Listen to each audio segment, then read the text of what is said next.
Okay, so we screwed up and our opponent is able to actually start initiating a belly down ankle lock, and out of the ankle locks, I think the belly down is one of the more dangerous ones because the floor will naturally just be cutting off the movement that we can use to try and escape the position.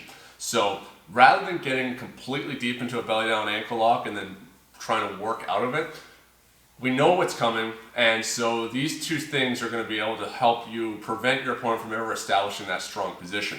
So first, looking at it just from this side, so you'll be able to see what I'm doing with my opposite leg. As Kevin's in standard Ashi, he's going to look to whether it's by me pushing his foot off of his hip or by his own initiation, he's going to be springing his leg underneath so that then this shin can start coming over top of my leg so that he's going to be able to pin.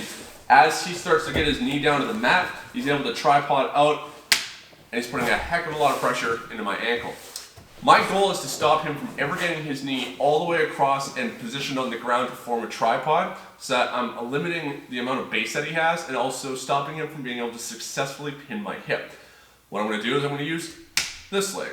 So preferably in base with my right hand, keeping myself in strong alignment. I can even be slightly turned a little bit forward, like the slight break in alignment here in my base isn't going to be that big of a deal. And as Kevin starts to withdraw his leg and bring the leg across, this foot's hooking inside. I'm hooking it to his far hip. I'm not trying to hook here. I'm hooking over onto his left hip with my left leg because my goal is to look to start pushing him away with my shin with a sticky butterfly hook here, so that as he tries to get this knee all the way across, it's going to be very difficult to. So if we just switch,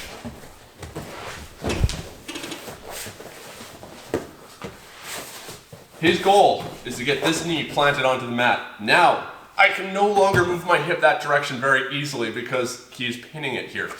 As before he gets there, before his knee starts to actually get completely across my thigh, I'm hooking here, so that now as he tries to put his knee down to the ground, I can push him away. If I need to, I can even drive into him and start to lift my own hips, like this. And here I'm actually switching to my knee driving into him, so I'm going to take my foot and plant it onto the ground so that I can basically, as if I was trying to perform a technical stand-up, take my knee and drive it in. So now drive your knee down, Kevin.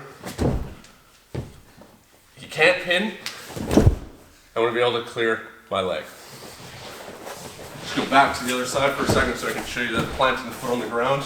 This one's going to be, depending on the height of your opponent relative to you, might not be able to use your knee as a frame successfully. So here, Kevin starts switching to the belly down, planting my foot into the ground and using my shin here, so then I'm going to be able to actually lift myself. Now as Kevin tries to finish, I'm able to even push him over.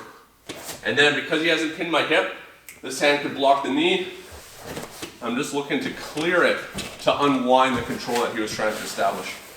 The other important thing with the belly down ankle lock is to never allow my ankle to actually be stuck in this position sideways, where it's going to be easier to cause inversion in the ankle or even start to turn it downwards. If we do more of a head view. See, right now my toes are always pointing with Kevin's shoulder. As he falls to his side, my toes are pointing. As he goes belly down, my toes actually start to end up pointing towards the ground a little bit or a little bit off to the side. Now as he slides up the control to my ankle, it's putting the pressure into the side of my ankle, causing that rotation and the extension base of the submission like we've talked about in earlier videos.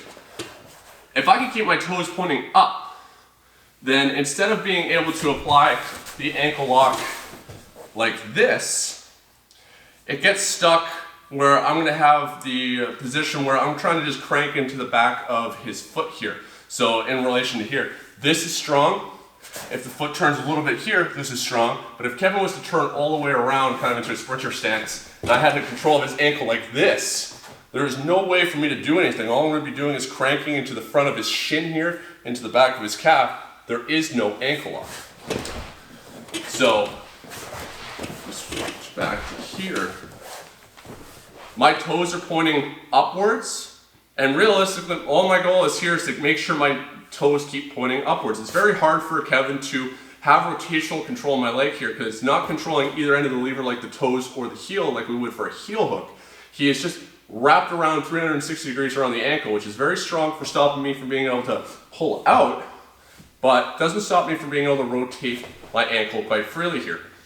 Obviously, if someone's really strong and has pinned your ankle really tight and you feel like you're going to put some twisting into your knee, then be very careful with this. Don't just go and quickly try and yard your knee to the left or to the right until you know that you feel there's a bit of freedom here. So wiggle your foot around, just make sure that it can move, and then work to keep it pointing straight up.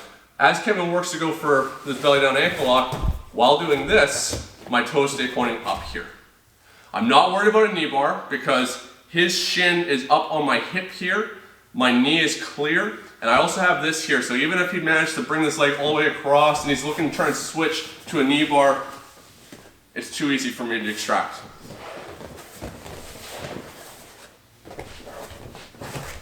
Here, my toes, I can't start pointing them upwards, even if he's turned them a little bit to the side here. As he starts to change his base switch to this belly down, there I can turn my toes up.